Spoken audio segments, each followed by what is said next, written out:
Le titre de mon message ce soir, c'est une alliance plus excellente. Une alliance plus excellente. Lisons ensemble Hébreux chapitre 8, versets 6 à 13.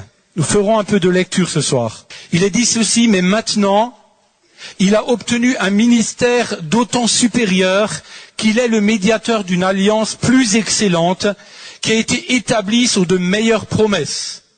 En effet, si la première alliance avait été sans défaut, il n'aurait pas été question de la remplacer par une seconde. Car c'est avec l'expression d'un blâme que le Seigneur dit à Israël, « Voici, les jours viennent, dit le Seigneur, où je ferai avec la maison d'Israël et la maison de Juda une alliance nouvelle. Non comme l'alliance que je traitais avec leur père, le jour où je les saisis par la main pour les faire sortir du pays d'Égypte. Car ils n'ont pas persévéré dans mon alliance, et moi aussi je ne me suis pas soucié d'eux, dit le Seigneur. Mais voici l'alliance que je ferai avec la maison d'Israël après ces jours-là, dit le Seigneur. Je mettrai mes lois dans leur esprit, et je les écrirai dans leur cœur, et je serai leur Dieu, ils seront mon peuple. Aucun n'enseignera plus son concitoyen, ni aucun son frère, en disant « Connais le Seigneur ». Car tous me connaîtront, depuis le plus petit jusqu'au plus grand d'entre eux, parce que je pardonnerai leurs iniquités et que je ne me souviendrai plus de leurs péchés, en disant une alliance nouvelle. Il a déclaré la première ancienne. Or, ce qui est ancien, ce qui a vieilli, est prêt de disparaître jusqu'ici. Jésus dit au travers du texte que nous venons de lire que la nouvelle alliance était bien plus excellente que l'ancienne qui existait. Et voyez-vous, moi j'aime beaucoup tout ce qui est excellent. Et lorsque je vois dans la parole de Dieu ce terme excellent, alors mes yeux se rivent sur ce mot et mon cœur essaye de chercher pourquoi Dieu dans ces textes a appelé cela excellent ou plus excellent. Dans le livre des Hébreux, il y a beaucoup de comparaisons entre l'Ancien Testament ou l'Ancienne Alliance et le Nouveau Testament ou la Nouvelle Alliance. Il est souvent dit alors et maintenant. Alors, par exemple, Dieu a parlé par la voix des prophètes et des anges, maintenant il parle par son Fils. Alors il s'est servi du ministère des hommes, maintenant il se sert du ministère de son Fils. Alors les promesses de Dieu étaient applicables seulement à un peuple, maintenant elles s'appliquent à tout le monde. Alors le sang des sacrifices seulement expiait les péchés, maintenant le sang de Jésus ôte nos péchés.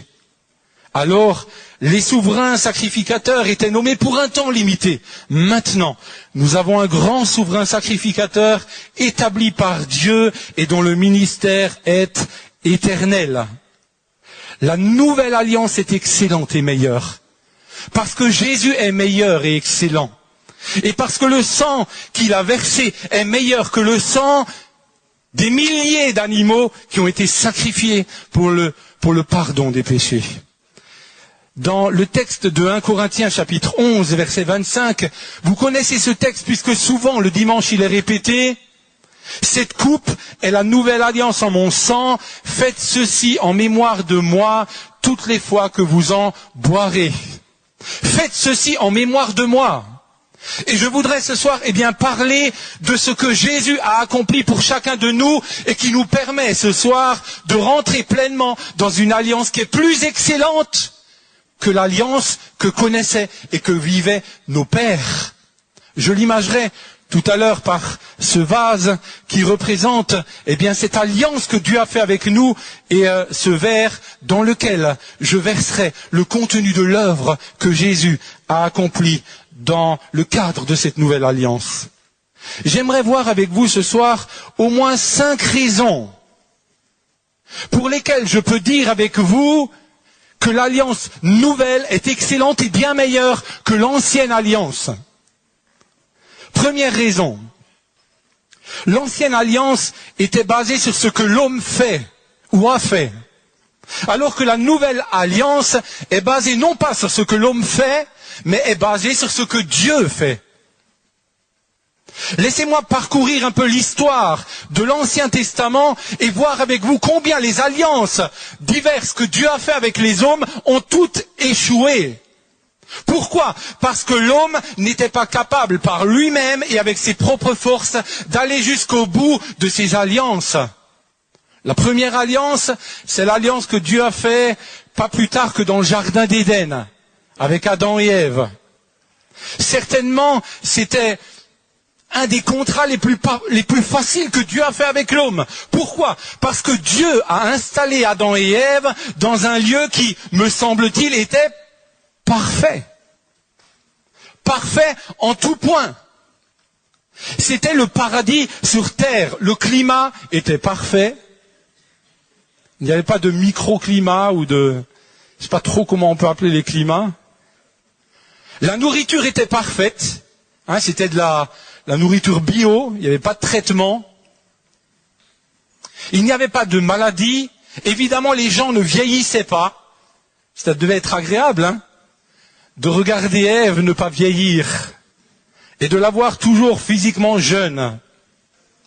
Pas besoin de faire les soldes avec votre épouse pour acheter des vêtements.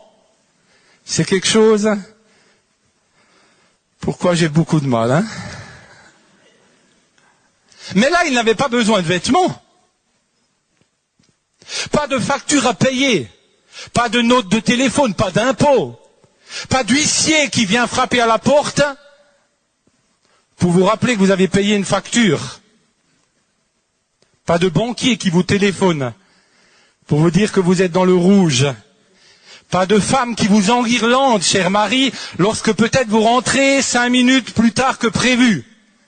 Bon, bien qu'ici, je pense que ça ne se passe pas, mais en Suisse ou ailleurs.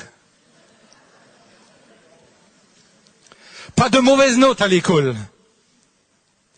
L'autre jour, j'ai une sœur qui vient me voir, elle me dit « Tu sauras jamais qui j'ai rencontré. » Elle t'a vu sur Internet. Je dis qui? Elle me dit « C'est un de tes professeurs quand tu étais en école primaire. » J'ai dit « Où ?» Alors je me suis fait tout petit, je lui ai dit « Mais est-ce que tu as parlé de moi ?» Elle m'a dit « Oui !» Elle m'a dit du bien. Alors je dis « Ouh, ben, certainement elle devait avoir des ailleurs en ce temps-là. » Mais pas de mauvaises notes, pas de violence, pas de peur, pas de dispute, pas de bagarre ou de meurtre en série, pas de gros mots, de vulgarité, pas de colère, pas de Bertrand qui chante sur l'estrade. C'était le paradis sur terre. C'était un merveilleux contrat que Dieu avait établi avec Adam et Ève.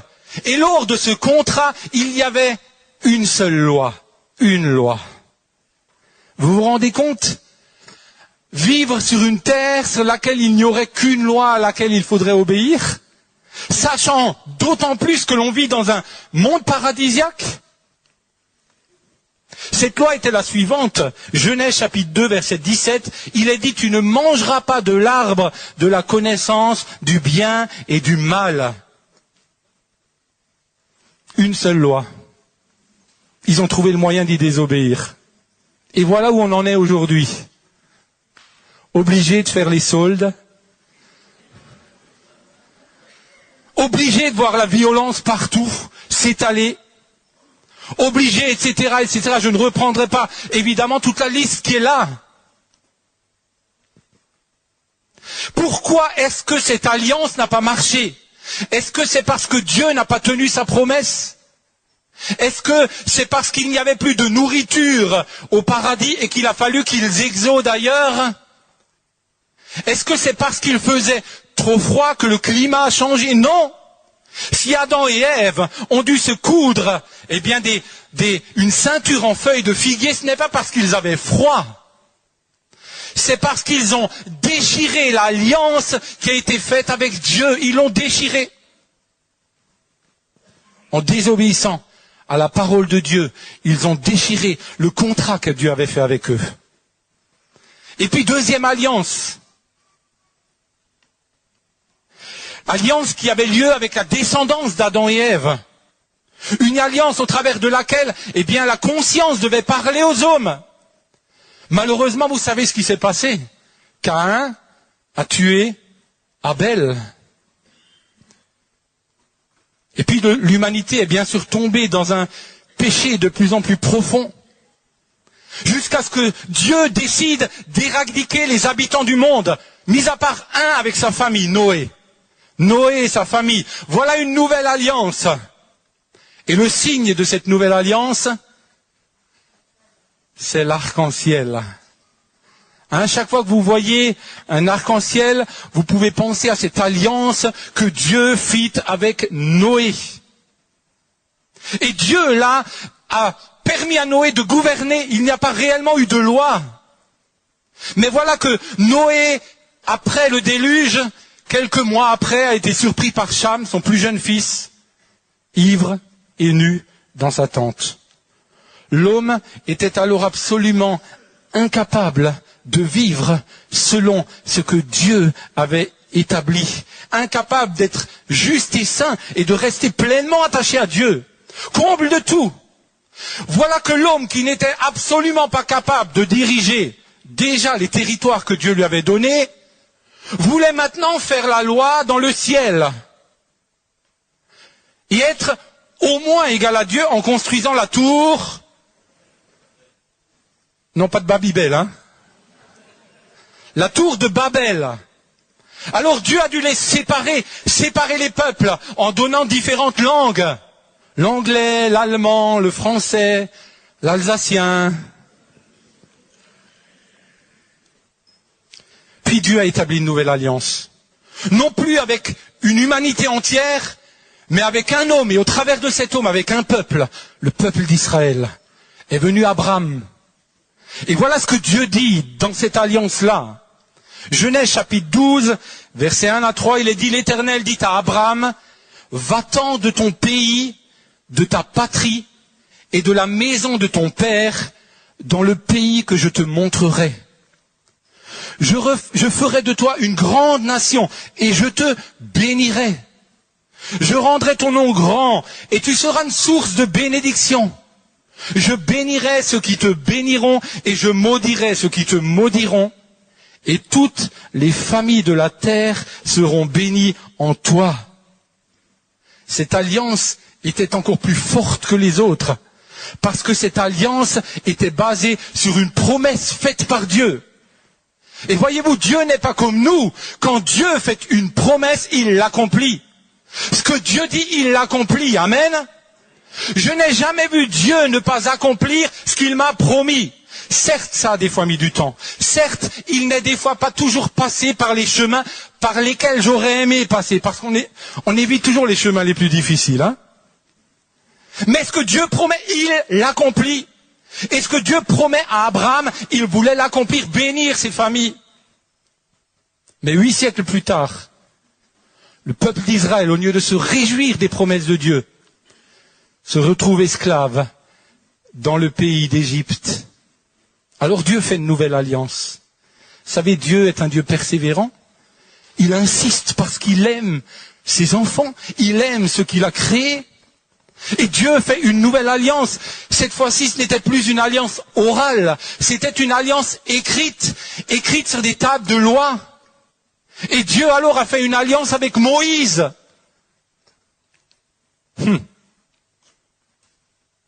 Mais les Juifs ont changé la loi en jugement. Et cette loi qui devait leur permettre d'être obéissants au Dieu de l'Alliance a été utilisée par eux pour condamner, pour juger, pour détruire, pour régner sur certains. Combien Dieu devait être triste et désespéré.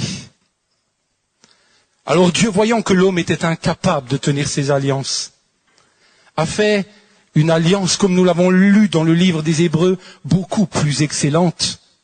Une alliance qui ne demandait pas un effort humain, mais une alliance qui est venue de Dieu, duquel vient toute chose parfaite. Si l'ancienne alliance exigeait l'obéissance à 613 lois pour gagner des bénédictions, la nouvelle alliance ne dépend pas de nos bonnes œuvres. La nouvelle alliance ne nous paie d'ailleurs pas le salaire que nous méritons. Romains chapitre 6 verset 23, le salaire que nous méritons, c'est la mort à cause du péché. Mais la nouvelle alliance ne nous paie pas ce salaire. Pourquoi? Parce que cette nouvelle alliance a été accomplie par Jésus sur la croix et qu'il a porté ce que nous méritions, le salaire de notre péché. La mort, il l'a subi. Et parce qu'il l'a subi à notre place, eh bien, nous ne recevons pas le salaire que mérite notre péché. Savez-vous ce qu'est la grâce? La grâce, c'est l'essence même de la nouvelle alliance qui est plus excellente. Et si vous voulez comprendre ce qu'est la grâce, demandez en lisant la parole de Dieu, et la parole vous répondra. Demandez à cette femme adultère dans Jean chapitre 8 ce qu'elle a vécu. Dernièrement, alors qu'il faisait beau, je mangeais dans mon jardin derrière, et puis il y a de l'autre côté du mur un tas de cailloux, comme ça. J'en ai mis quelques-uns, j'en ai emmené quelques-uns. Des cailloux pointus, relativement gros. Et puis je me suis dit, c'est probablement avec ce style de cailloux que la femme adultère devait être lapidée. Pourquoi? Parce que les scribes et les pharisiens, hideux, méchants, laids, mauvais, gros, grassouillets, je sais pas comment ils étaient. Moi, je les vois bien comme ça. Hein. Si leur physique ressemble à leurs attitudes, moi, je les vois comme ça.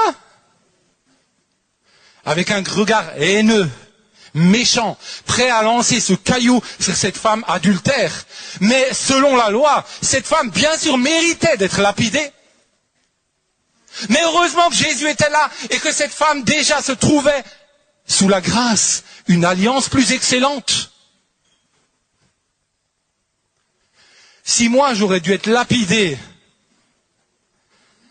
chaque fois que j'avais commis quelque chose qui déplaît à Dieu, je ne serais pas là aujourd'hui pour me réjouir de vous prêcher l'évangile.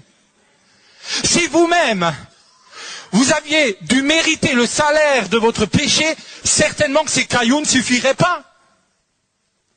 Mais Jésus, l'homme de grâce, a dit à cette femme, n'y a-t-il plus personne pour te lapider, pour te juger? Eh bien va, moi non plus, je ne te juge pas. Je te gracie, je t'aime, va et ne pêche plus. Quelle belle image, que l'image de cette grâce qui nous parle de la nouvelle alliance qui est encore plus excellente que l'ancienne alliance. Le deuxième point que j'aimerais aborder ce soir, l'ancienne alliance gardait les gens à distance de Dieu alors que la nouvelle alliance les approche de lui. Alors je disais tout à l'heure que je voudrais imager ce que je dis. Nous disions tout à l'heure, selon 1 Corinthiens, il était parlé de cette sainte scène, ou du vin qui chaque dimanche était versé dans la coupe et qui nous rappelait le sang de l'alliance.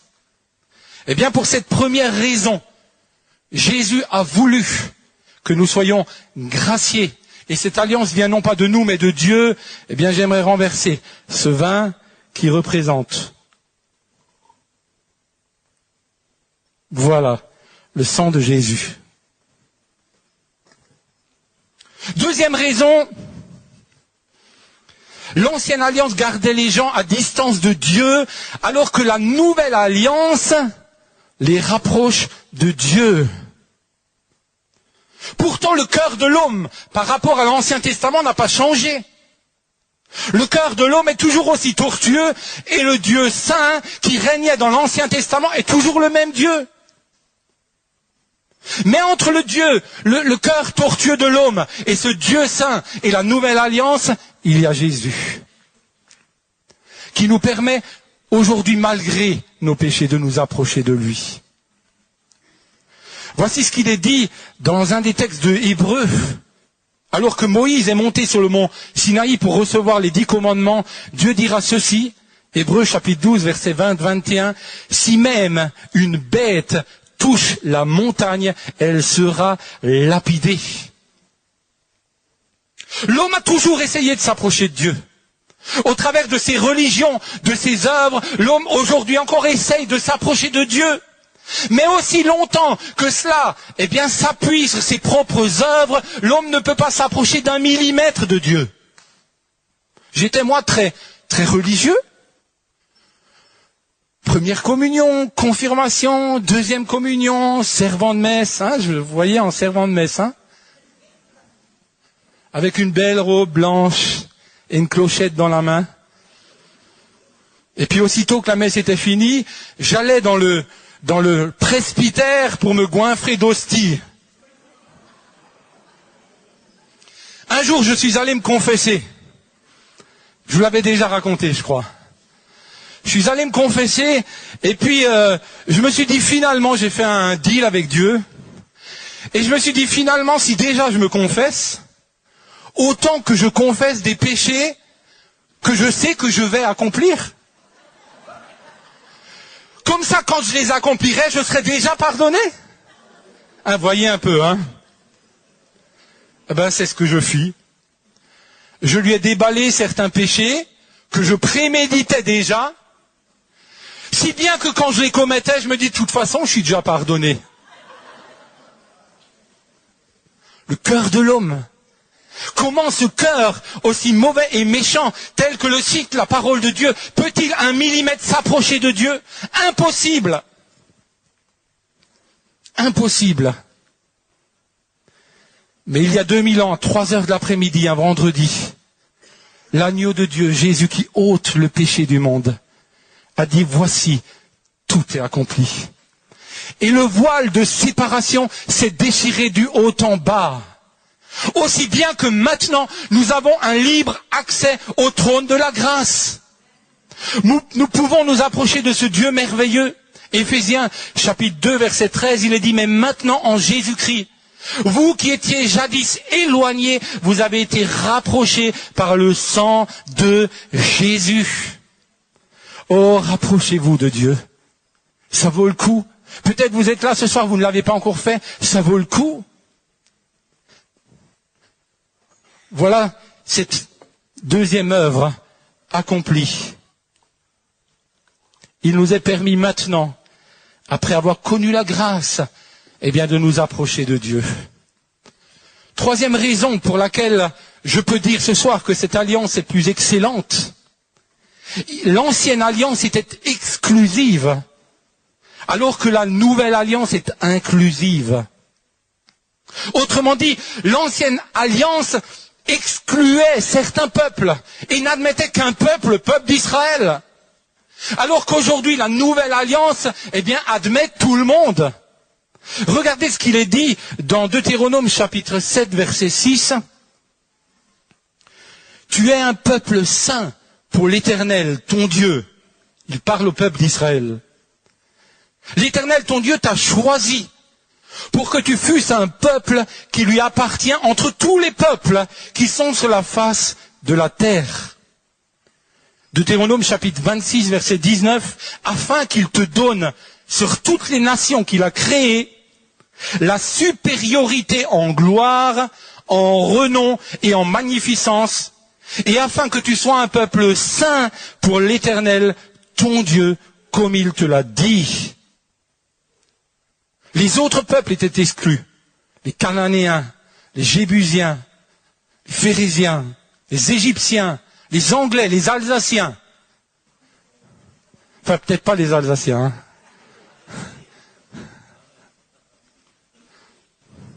Éphésiens chapitre 2, verset 12, il est dit, vous étiez en ce temps-là sans Christ, privés du droit de cité en Israël, étrangers aux alliances de la promesse, sans espérance et sans Dieu dans le monde. Mais écoutez ce que Pierre dira lorsqu'il était devant Corneille, cet homme païen. Il constatera ce que Ésaïe avait déjà proclamé et annoncé, ce que Ésaïe avait prophétisé dans Actes chapitre 10, versets 34 à 36, en vérité. Écoutez bien. Je reconnais que Dieu ne fait point exception de personne. Mais qu'en toute nation, celui qui le craint et qui pratique la justice lui est agréable. Il a envoyé la parole aux fils d'Israël en leur annonçant la paix par Jésus-Christ, qui est le Seigneur de tous. La nouvelle alliance, plus excellente que l'ancienne. rend l'amour de Dieu non plus inclusif, mais exclusif. Et le salut nous est réservé à nous aussi. Amen. Le fier Jairus peut maintenant s'approcher de Jésus pour demander la guérison de sa fille. La femme à la perte de sang peut s'approcher de lui et toucher le bord de son vêtement pour être guérie. Le centenier peut s'approcher de lui pour demander la guérison de son serviteur.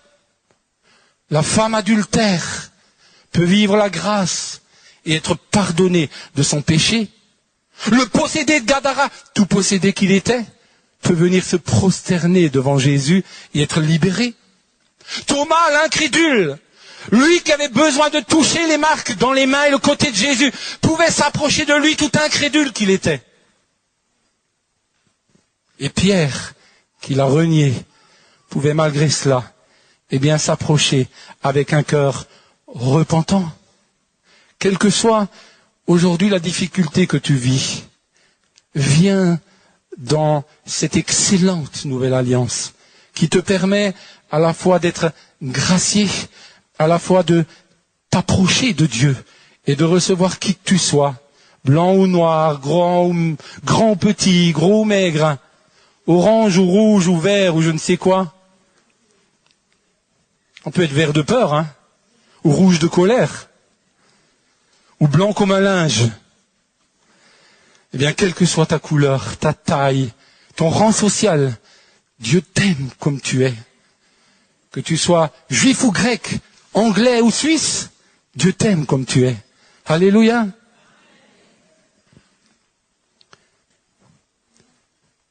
Voilà une des œuvres accomplies par Jésus sur la croix. Cette grâce est devenue non pas inclusive, mais exclusive. Quatrième point, l'ancienne alliance était temporaire, alors que la nouvelle alliance est éternelle. Toutes les alliances ont duré un certain temps, mais parce qu'elles ont été gérées par le cœur tortueux de l'homme, aussi bon fut-il,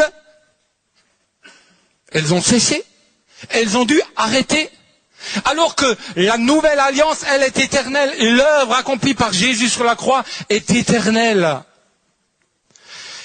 J'ai essayé de m'imaginer une image de ce que pouvait être la nouvelle alliance, ou si je devais la dessiner, comment je la dessinerais?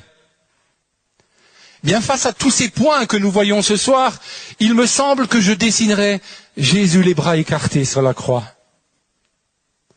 Mais en bas, en même temps, une petite maison avec un père, les bras écartés, et recevant un fils perdu, une fille perdue, quelqu'un qui a besoin de venir à la maison et qui, parce que Jésus a écarté ses bras sur la croix et a souffert à notre place, nous a permis de rentrer dans cette nouvelle alliance, qui nous permet alors de nous précipiter dans les bras d'un Père qui toujours est prêt à nous recevoir, qui toujours est prêt à nous aimer, qui toujours est prêt, à manifester sa grâce dans notre vie. Et enfin, cinquième point. L'ancienne alliance était basée sur le sang des animaux. La nouvelle alliance est basée sur le sang de Jésus. Luc chapitre 22 verset 20, cette coupe est la nouvelle alliance en mon sang. Jésus ôte nos péchés. 1 Pierre chapitre 1 verset 18 à 19, il est dit, ce n'est pas des choses périssables, par de l'argent ou de l'or que vous avez été rachetés de la vaine manière de vivre que vous avez hérité de vos pères, mais par le sang précieux de Christ, comme d'un agneau sans défaut et sans tache. Hébreux chapitre 12 verset 22 à 24, vous vous êtes approchés de la montagne de Sion, de la cité du Dieu vivant, la Jérusalem céleste, des myriades qui forment le cœur des anges, de l'assemblée des premiers-nés inscrits dans les cieux, du juge qui est le Dieu de tous, des esprits des justes parvenus à la perfection, de Jésus qui est le médiateur de la nouvelle alliance, et du sang de l'aspersion qui parle mieux que celui d'Abel. si la plus grande puissance que peut déployer le monde pour détruire la Terre, c'est la bombe nucléaire ou la bombe atomique, qui a la capacité de détruire l'homme et toute vie sur Terre, la plus grande puissance, celle qui vient du sang de Jésus, a la capacité de sauver le monde et tout homme qui s'approche de lui. Dans ce texte que nous avons lu, il est parlé du sang de l'aspersion qui parle mieux que celui d'Abel. Avez-vous déjà vu du sang qui parle? Le sang qui parle d'Abel. Le sang qui réclame, eh bien, ce sang qui a été versé par Caïn, qui réclame vengeance. Oui, il parlait. Combien le sang de personnes qui ont été mutilées, massacrées, parle aujourd'hui de vengeance? Les médecins, quand ils veulent détecter une maladie, font parler le sang, ils font des prises de sang et le sang parle. Il parle d'où nous en sommes, il parle de notre maladie, il parle également du diagnostic. Oui, le sang parle. Mais j'aimerais vous dire que le sang de Jésus parle plus encore que tout autre sang. Le sang qui a été versé sur la croix parle à chacun d'entre nous. Et que dit-il, ce sang? J'aimerais terminer par cela. D'abord, ce sang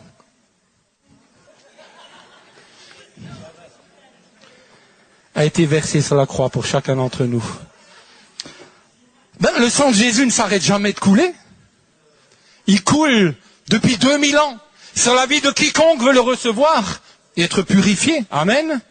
Et quand il vient d'en haut, alors c'est un sang miraculeux qui parle. Premièrement, le sang de Jésus a vaincu le diable.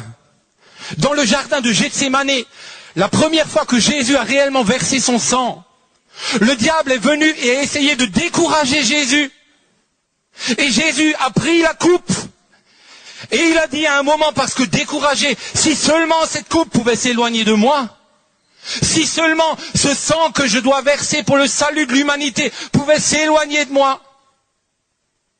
Le diable était là pour le décourager. Je me suis posé la question l'autre jour de l'ange qui a été envoyé par Dieu, ce qu'il a pu lui dire pour l'encourager.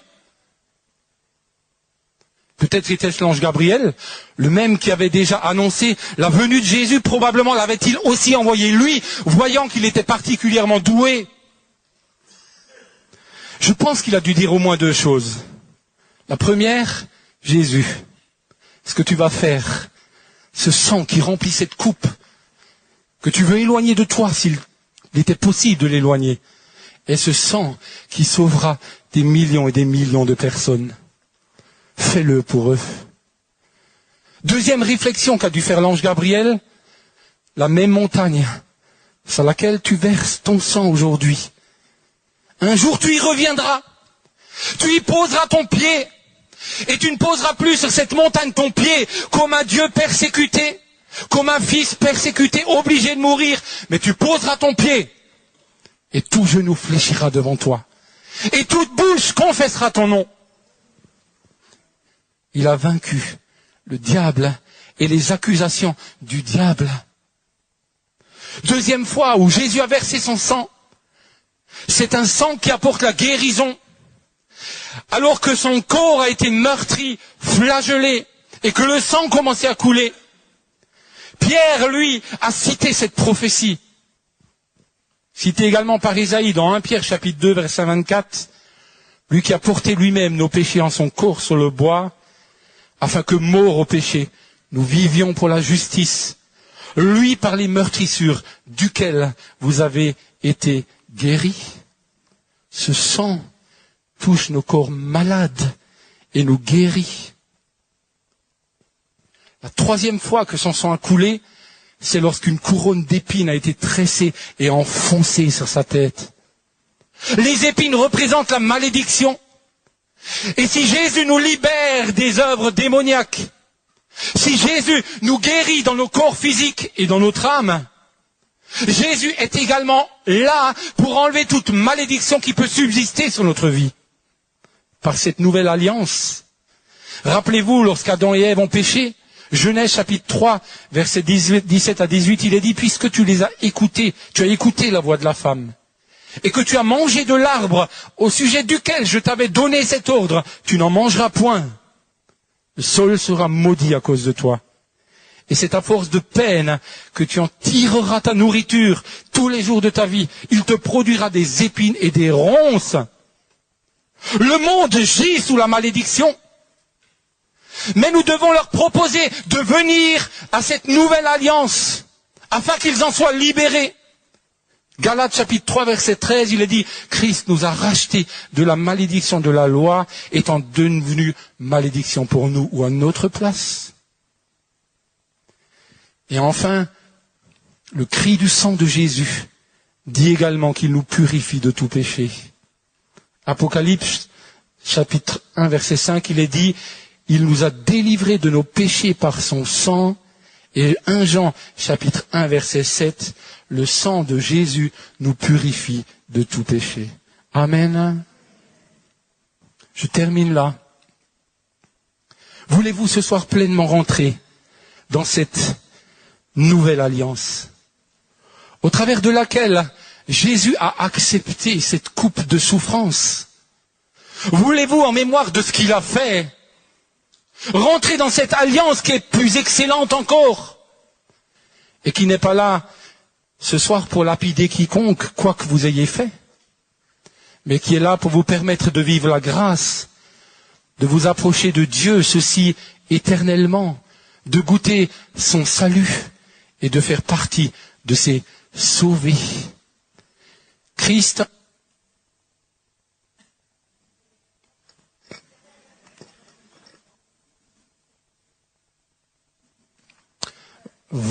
voilà, je crois que c'est bon. Christ a obtenu un ministère d'autant supérieur qu'il est le médiateur d'une alliance plus excellente qui a été établie sur de meilleures promesses. Pouvons-nous un instant fermer les yeux, s'il vous plaît? Bernard, si tu veux bien venir nous jouer un morceau. Laissez-moi vous rappeler les 5 raisons pour lesquelles, et certainement il y en aurait d'autres encore, cette nouvelle alliance est plus excellente. Pendant que nous avons les yeux fermés, peut-être ayons une attitude de reconnaissance face à l'œuvre tellement merveilleuse, accomplie par celui qui est à l'origine de cette nouvelle alliance. L'ancienne alliance était basée sur ce que l'homme fait. La nouvelle alliance est basée sur ce que Dieu fait. L'ancienne alliance gardait les gens à distance de Dieu. La nouvelle alliance les approche de lui. L'ancienne alliance était exclusive, le peuple d'Israël. La nouvelle alliance est inclusive, vous et moi. L'ancienne alliance était temporaire. La nouvelle alliance est éternelle. Et enfin, ce sang qui nous parle d'un Jésus capable de nous libérer des œuvres du malin, de la malédiction, de la maladie, du péché. Cette nouvelle alliance est basée sur le sang tellement merveilleux de Jésus. Peut-être y a-t-il quelqu'un ce soir qui est là et qui se dit, moi je voudrais ne plus vivre en fonction de ces lois que jusqu'à aujourd'hui je ne suis pas arrivé à mettre en pratique, bien qu'essayant d'y amener tous mes efforts. Mais je voudrais rentrer dans cette excellente nouvelle alliance qui me permet de m'approcher de celui qui, les bras grands ouverts, m'accueillera, m'aimera, me pardonnera, me libérera, me touchera. Ce soir, c'est possible parce que tout a été accompli par Jésus. Ce soir, c'est possible parce que Jésus a accepté d'aller jusqu'au bout et de boire à cette coupe de souffrance qui lui était offerte. Y a-t-il ce soir des personnes qui disent, moi je ne veux plus vivre selon ma propre volonté, selon des lois que j'établis moi-même sur ma propre vie, comme l'ont fait certains, cela a été dit, mais je voudrais vivre en paix auprès de celui qui ce soir m'accueille et qui seul a la capacité de pardonner mes péchés. Peut-être certains le désirent ce soir. Peut-être Dieu est-il en train de parler à votre cœur, simplement à votre place. Là où vous êtes, laissez-vous aimer par le Seigneur. Et si vous voulez dire oui à la nouvelle alliance, comme l'épouse dit oui à son épouse, l'époux étant Jésus, l'épouse étant l'Église, si vous voulez faire partie de cette Église et dire oui à l'époux, et faire avec lui cette alliance excellente, non pas oui à condition que, non pas mouais ou oui peut-être ou oui ça dépend, mais un oui ferme, conscient de l'œuvre accomplie par Jésus et terminée pleinement par lui. Alors là où vous êtes, simplement, levez votre main et je prierai pour vous. Simplement, levez votre main. Rentrez dans cette excellente alliance que vous pouvez faire avec celui qui vous aime tellement. Oui, Dieu vous voit, madame. Dieu vous voit, monsieur, madame. Oui, oui, madame. Oui, monsieur. Vous pouvez baisser votre main. Y en a-t-il d'autres qui veulent dire, moi j'ai vécu comme un scribe, un pharisien. Je passe mon temps à juger les autres. Et je réalise ce soir que j'ai moi, premièrement, besoin d'être lapidé. Mais pour ne pas être lapidé à cause de mes réactions face aux autres, je veux venir sur cette nouvelle alliance. Et recevoir cette grâce, ce cadeau, Jésus. Levez votre main là où vous êtes. Simplement, afin que je prie pour vous. Oui, monsieur. Puis-je demander à l'assemblée de se lever peut-être, et aux personnes qui ont levé leurs mains de venir ici devant. Et je voudrais pendant un instant simplement prier pour vous. Que ceux qui ont levé leurs mains puissent s'approcher ici devant. Et je voudrais pendant un instant, avec l'assemblée des saints, des sauvés, de ceux qui ont été touchés par la grâce, saisis par cette nouvelle alliance, de recevoir tout ce que Dieu veut vous accorder ce soir, dans sa grâce. Approchez-vous, vous qui avez levé la main, vous qui peut-être n'avez pas osé la lever, approchez-vous. Ne vous privez pas de ce que Dieu veut vous offrir avec tant de grâce et tant d'amour. Ne vous privez pas de ce que Dieu veut vous accorder avec tant de grâce. Et je demanderai également aux frères responsables de vous approcher devant. Je voudrais prier une prière que je vous demanderai peut-être de répéter après moi. Vous qui vous êtes approchés, vous qui êtes si précieux et si merveilleux aux yeux de Dieu. Répétez après moi, Seigneur Jésus. Ce soir, je reconnais, j'ai besoin de toi. Et ce soir, je viens devant toi pour t'ouvrir mon cœur. Je réalise qu'avec mes propres efforts, je ne peux pas m'approcher de toi. Mais ce soir, je ne mets pas ma confiance dans mes capacités, mais je mets ma confiance en toi. Et je veux rentrer dans cette alliance plus excellente qui me permet de m'approcher de toi. Jésus, je te donne ma vie. Je te demande pardon pour mes péchés. Et ce soir, je reçois ton pardon. Ce pardon gratuit qui m'est gratuitement offert. Seigneur, merci de bénir tous les bien-aimés qui se sont avancés. Merci parce que pour eux, tu accomplis ton œuvre. Il y a une personne qui s'est approchée. Et tu dis dans ton cœur, tu as particulièrement été concerné par ce passage où il a été dit que Jésus libère de la malédiction. Et tu as vraiment cette impression que dans ton cœur, face à ce qu'ont vécu tes ancêtres, tu es sous une malédiction. Et tu la vis concrètement dans ta vie. Et tu as crié au Seigneur à ce moment-là. Dieu t'a entendu. Ce soir, il te libère. Ce soir, parce que tu t'es donné à lui, ta vie changera. Est-ce que jusqu'à aujourd'hui, tu as subi parce que te trouvant sous la malédiction, Dieu te dit, tu n'auras plus à le subir. Tu n'auras plus à le subir.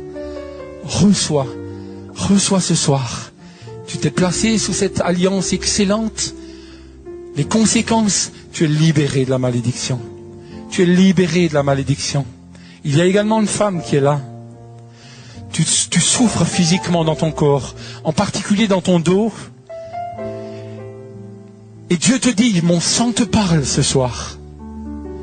Et il te dit que tu reçois la guérison.